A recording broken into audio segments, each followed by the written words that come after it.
You've prayed for healing. You've waited for breakthrough. But what if God is waiting on you? Not to try harder, not to fix everything, but to do the one thing that feels impossible, to forgive. We talk a lot about healing. We talk about hope, restoration, freedom. But the Bible holds a secret moment, a turning point that hardly anyone notices. It's in the story of a broken man, a man who lost everything, a man who had every right to stay bitter. But instead, he chose something different. Job 42:10, ESV. And the Lord restored the fortunes of Job when he had prayed for his friends. And the Lord gave Job twice as much as he had before. Let's slow down and feel this. Job's friends weren't just clueless. They judged him. They accused him of sin. They sat in his suffering, not to comfort, but to condemn. They misunderstood him, spoke harshly about him, and wounded him right in the middle of his pain. And yet, at the very end, Job prayed for them, not after an apology, not after they begged for mercy, but out of obedience and maybe even brokenness. And then the Lord restored Job.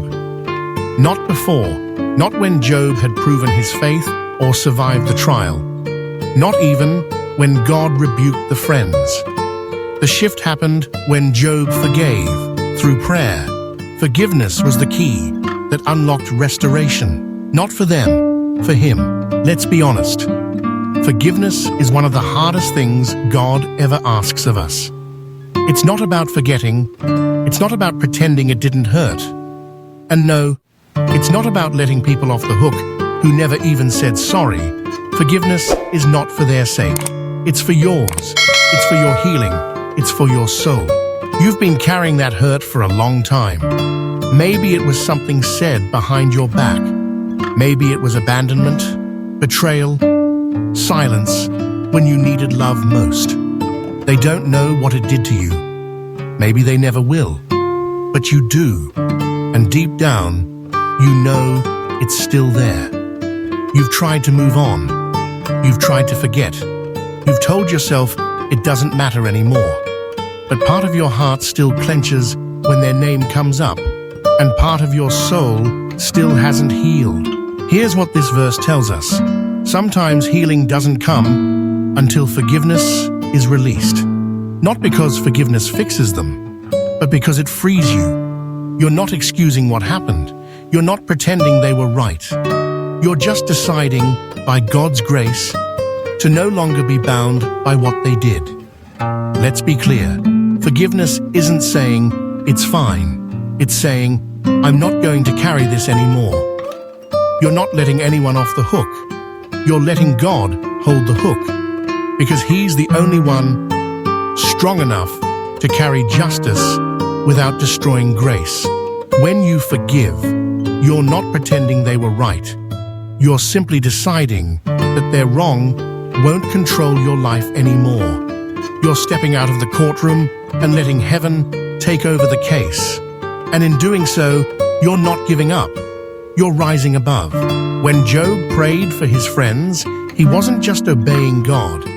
He was breaking the power of bitterness. And that act of surrender, that moment of costly grace, opened the floodgates of restoration. You may never feel ready, but forgiveness is rarely about feelings. It's about trust. It's about letting go so God can step in. So let me ask you, who is still renting space in your heart and not paying a dime for it? Whose name still makes your spirit shrink a little? What memory still poisons your peace? What if today is the day you don't wait for them to say anything? You don't wait to feel different. You just decide, I will forgive. I will pray for them. I will release what's been holding me hostage. Let's pray together. God, I don't have the strength to do this on my own, but I'm tired of carrying this pain. I'm tired of waiting for someone to fix what they broke.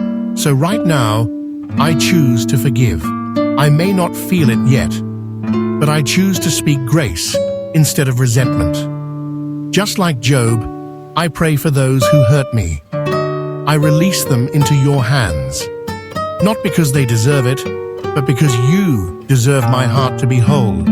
Heal me, God. Restore me. I trust you. Amen. If this verse stirred something in your soul, don't keep it to yourself.